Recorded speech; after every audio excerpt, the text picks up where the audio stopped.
ډیره زیاته شکریا ادا کوم بیا پکې زه سایل یم راوستی یم پکې نو زه د هغه ډیره شکریا ادا کوم چې موږ له دومره ټیم راکو او الله دې خوشحاله کړي په شهادتي اختر کیږي د ګلیاړي بابو صاحب هر ځای یادوما.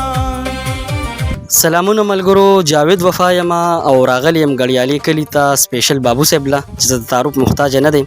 څنګه چې تاسو ته معلومه ده امین تریاک صاحب چې کومه سندره په کړمار غر لیکلې په ګلیاړه کلي لیکلې ده، بیا بالخصوص بابو صاحب هم پکې ستایلی دی.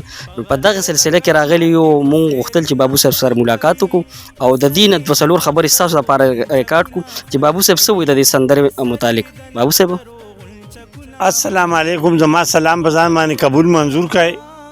ټول پاکستان لوی واړو زه د امین صاحب تریاک صاحب چې هغه دا کومه سندره جوړه کړې ده د کړمار په بابت کې په دې باندې ډېره زیاته شکریا ادا کوم بیا پکې زه سایل یم راوستی یم پکې نو زه د هغه ډېره شکریا ادا کوم چې موږ له دومره ټیم راکو او الله دې خوشحاله کړي او انشاءالله تعالی چې دا وچلیږي نو د دې په بابت کې به موږ هغه سره بیا هم کینو او خبرې به انشاءالله د کړمار په دغه باندې کوو په غر باندې. بابو صاحب تاسو خو اورېدلې ده سندره څه مزې درکړې ده؟ ډېره مزېداره ده او ډېره ښکلې ده. انشاءالله چې څوک یې اوري نو ډېره مزه به ورکړي ځکه چې زه کېناستم ما واورېده نو ما له ډېره مزه راکړه نو هغه به یې څنګه چې یو سړی اوري نو هغه له به څنګه نه ورکوي هغه له به هم ډېره مزه ورکوي. ډېره د مزې سندره یې جوړه کړې ښکلې.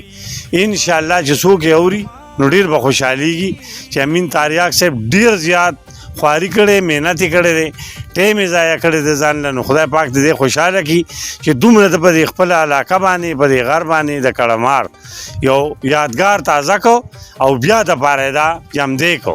انشاءالله دې کې به مونږ بیا هم کخیر هغه سره ملاقات کوو کینو به او وایو به دا به کخیر ټول اوري چې څوک یې اوري نو هغوی به دا وایي چې یاره مزېداره ده او ښکلې ده مزه سړي له ورکوي انشاءالله.